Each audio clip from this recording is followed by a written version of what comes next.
사무엘상 26장 1절에서 12절 말씀을 한 절씩 교독하겠습니다. 하나님의 말씀입니다. 10사람이 기브아에 와서 사울에게 말하여 이르되 다윗이 광야 앞 하길라 산에 숨지 아니하였나이까 하매 사울이 일어나 광야에서 다윗을 찾으려고 이스라엘에서 택한 사람 3,000명과 함께 광야로 내려가서 사울이 광야 앞 하길라 산 길가에 진치니라. 다윗이 광야에 있더니 사울이 자기를 따라 광야로 들어옴을 알고 이에 다윗이 정탐꾼을 보내어 사울이 과연 이른 줄 알고 다윗이 일어나 사울이 진친 곳에 이르러 사울과 넬의 아들 군사령관 아브넬이 머무는 곳을 본즉 사울이 진영 가운데에 누웠고 백성은 그를 둘러 진쳤더라. 이에 다윗이 햇사람 아히멜렉과 스루야의 아들 요압의 아우 아비새에게 물어 이르되 누가 나와 더불어 진영에 내려가서 사울에게 이르겠느냐 하니 아비새가 이르되 내가 함께 가겠나이다. 다윗과 아비새가 밤에 그 백성에게 나아가 본즉 사울이 진영 가운데 누워 자고 창은 머리곁 땅에 꽂혀 있고 아브넬과 백성들은 그를 둘러 누웠는지라. 아비새가 다윗에게 이르되 하나님이 오늘 당신의 원수를 당신의 손에 넘기셨나이다. 그러므로 청하오니 내가 창으로 그를 찔러서 단번에 땅에 꽂게 하소서. 내가 그를 2번 찌를 것이 없으리이다 하니 다윗이 아비새에게 이르되 죽이지 말라. 누구든지 손을 들어 여호와의 기름 부음 받은 자를 치면 죄가 없겠느냐 하고 다윗이 또 이르되 여호와께서 살아계심을 두고 맹세하노니 여호와께서 그를 치시리니 혹은 죽을 날이 이르거나 또는 전쟁에 나가서 망하리라. 내가 손을 들어 여호와의 기름 부음 받은 자를 치는 것을 여호와께서 금하시나니 너는 그의 머리 곁에 있는 창과 물병만 가지고 가자 하고 다윗이 사울의 머리 곁에서 창과 물병을 가지고 떠나가되 아무도 보거나 눈치채지 못하고 깨어있는 사람도 없었으니 이는 여호와께서 그들을 깊이 잠들게 하셨으므로 그들이 다 잠들어 있었기 때문이었더라. 아멘. 오늘 본문 26장은 다윗이 사울을 칠 수 있음에도 불구하고 2번째로 사울의 목숨을 살려준 이야기의 일부입니다. 다윗이 사울을 피해 하길라 산에 숨어 있을 당시 하길라 산이 10이라는 지역에 위치해 있었습니다. 이곳 10 지역의 사람이 사울에게 다윗의 행방을 알립니다. 이 소식을 들은 사울은 다윗을 찾고자 택한 사람 3,000명을 거느리고 광야로 내려가 하길라산 길가에 진을 칩니다.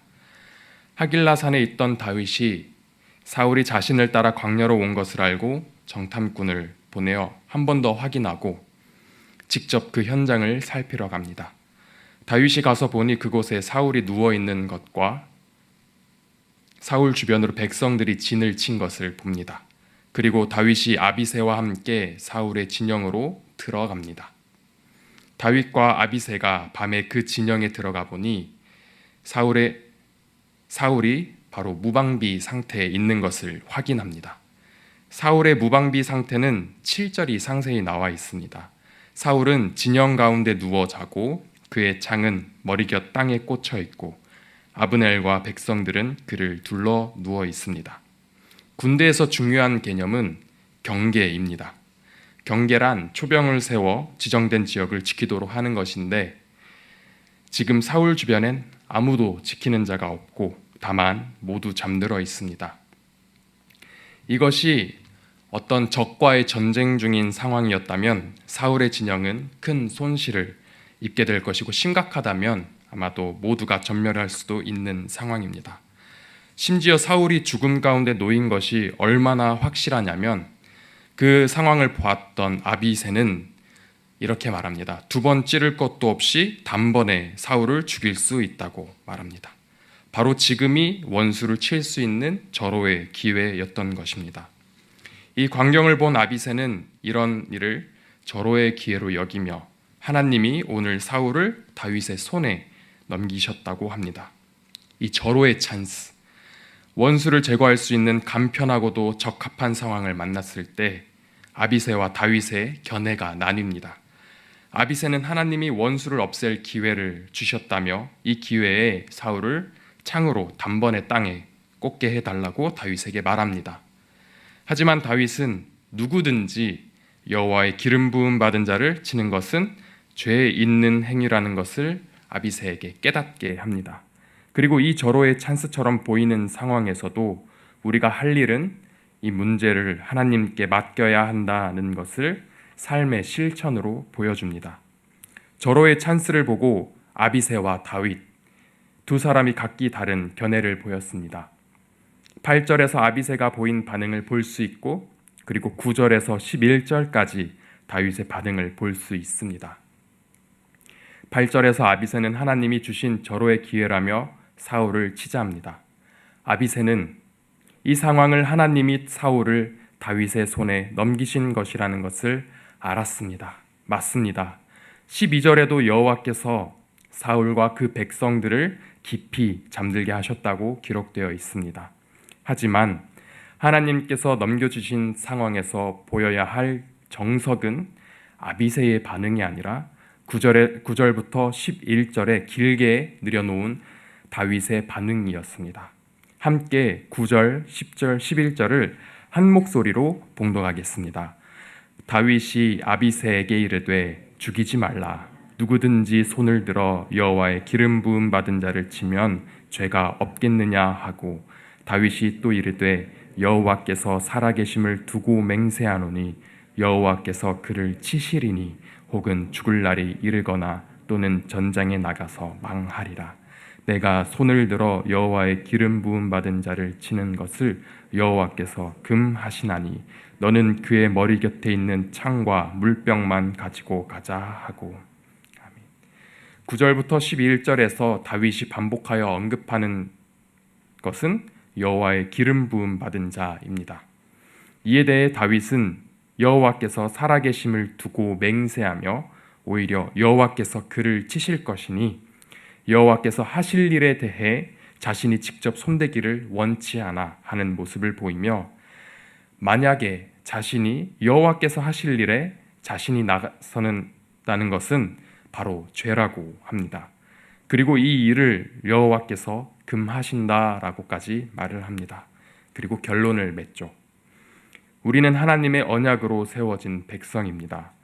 하나님의 백성은 하나님의 말씀을 의지하여 사는 자들입니다.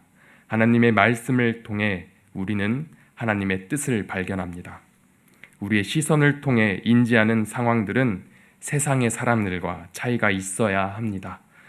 하나님께서 이루시는 모든 일 가운데 하나님의 주권을 인정하고 나를 낮추고 하나님을 드러내는 다윗과 같은 삶을 살아내시기를 소망합니다.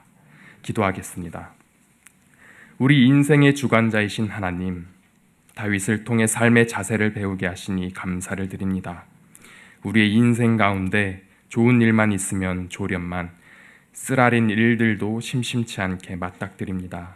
특히 관계 가운데 일어나는 일들이 우리의 신앙을 탁하게 만듭니다. 하지만 주님, 그럼에도 불구하고 이런 불완전한 상황에서도 완전하신 하나님의 말씀을 붙들며 하나님을 신뢰하고 의지할 수 있는 것은 지금도 살아계셔서 우리보다 앞서 행하시는 하나님이 함께 계신 것을 믿기 때문입니다.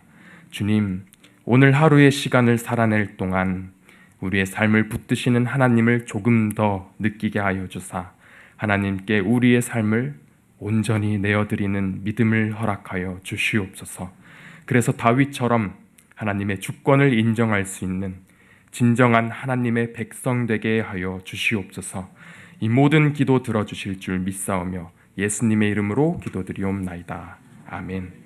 하늘에 계신 우리 아버지여, 이름이 거룩히 여김을 받으시오며 나라가 임하시오며 뜻이 하늘에서 이루어진 것 같이 땅에서도 이루어지이다.